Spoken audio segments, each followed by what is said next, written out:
अद्य 10/7/2025 तारीख गुरुवार दिन 10 घटिका समय जातीय मत्स्य चाषी दिवस 2025 ICAR सिफा भुवनेश्वर में पालित हो जाइछि।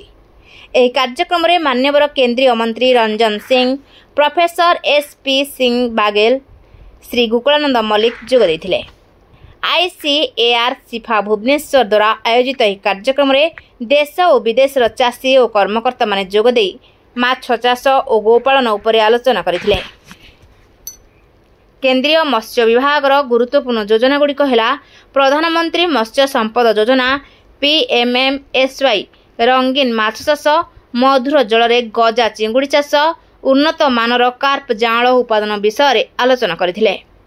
पर ICAR सिफा भुवनेश्वर द्वारा थिबा विभिन्न कार्य स्टॉल बुली देखिथिले।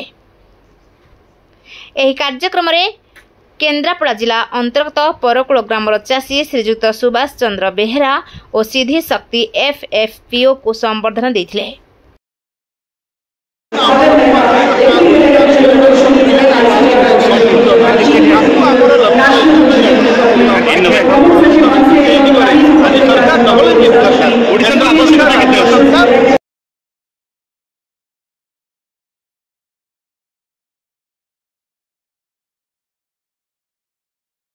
ग्राउंड जीरो प्रतिनिधि समीर कुमार प्रधान का रिपोर्ट, ज्योति प्रभा न्यूज।